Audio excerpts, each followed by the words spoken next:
Amigos do programa Momentos de Reflexão, segunda-feira, 24 de janeiro. Hoje a Igreja celebra São Francisco de Sales, bispo, doutor da Igreja e fundador de congregação religiosa.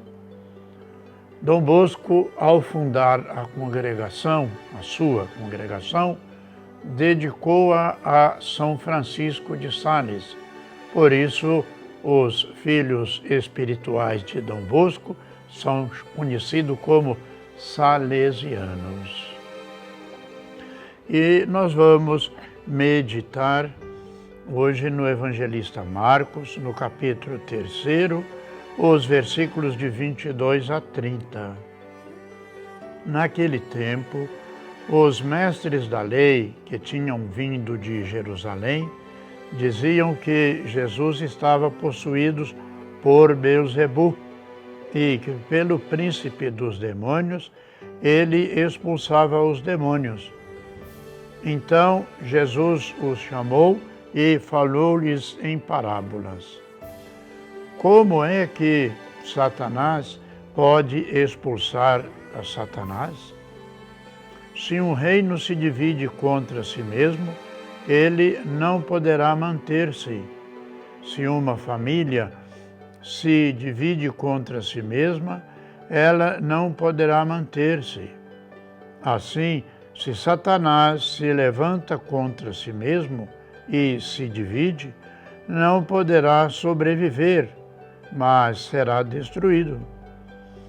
Ninguém pode entrar na casa de um homem forte para roubar seus bens, sem antes o amarrar. Só depois poderá saquear sua casa. Em verdade eu vos digo, tudo será perdoado aos homens, tanto os pecados como qualquer blasfêmia que tiverem dito. Mas quem blasfemar contra o Espírito Santo nunca será perdoado, mas será culpado de um pecado eterno. Jesus falou isso porque diziam, ele está possuído por um espírito mau.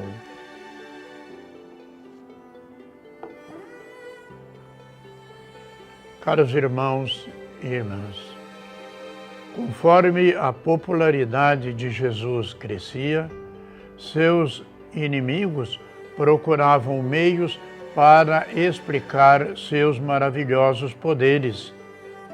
Finalmente, decidiram alegar que ele expulsava os demônios pelo poder do próprio Satanás. Com apenas 3 argumentos, Jesus responde e faz uma advertência. Como é que Satanás pode expulsar a si mesmo? Se eu expulso demônios por Satanás, por quem os expulsam os vossos filhos? Para roubar a casa de um homem forte, tem-se primeiro que amarrá-lo. Expulsando demônios, estou amarrando Satanás, de modo que eu possa cumprir minha missão de resgatar aqueles que Satanás mantém cativos.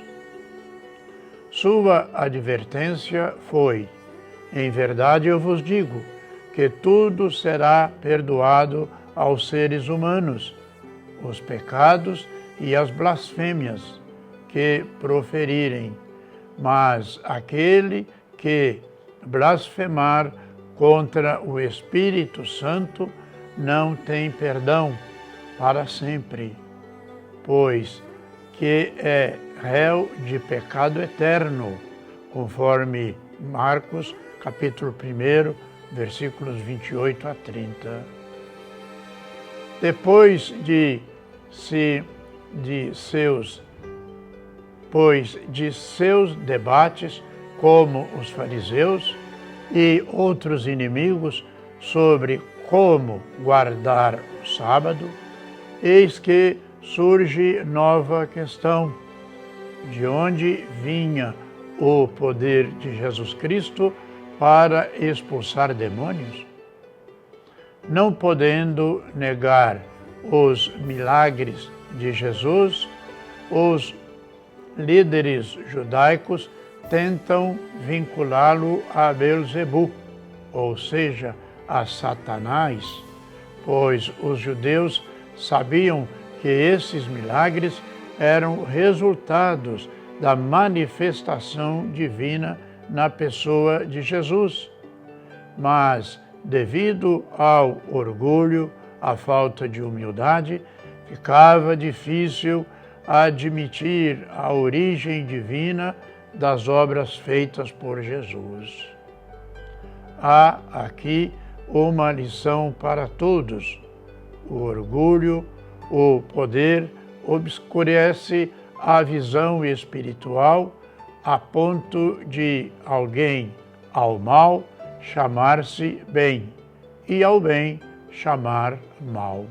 Isaías já cita no capítulo 5 os versículos 20. Chega a esse ponto correr o risco de ficar ou blasfemar contra o Espírito Santo e não ter perdão para sempre.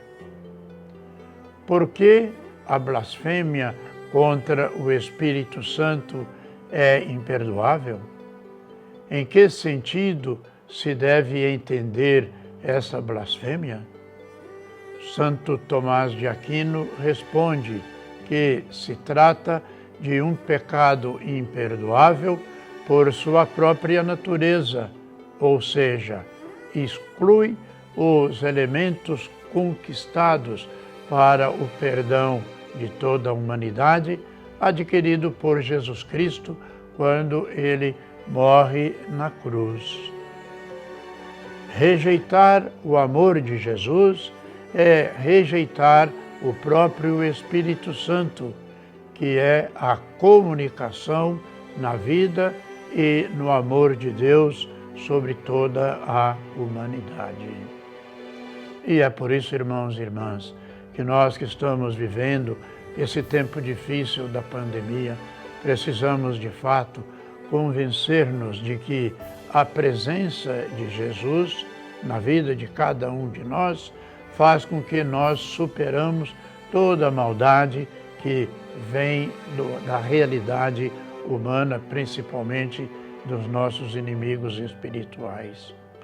Vamos prosseguir orando, pedindo a Jesus, a Deus, que ajude a recuperar a saúde de tantos irmãos e irmãs nossos que nos pedem orações, os profissionais da saúde, para que assim nós possamos construir o reino de Deus na vida de cada um de nós.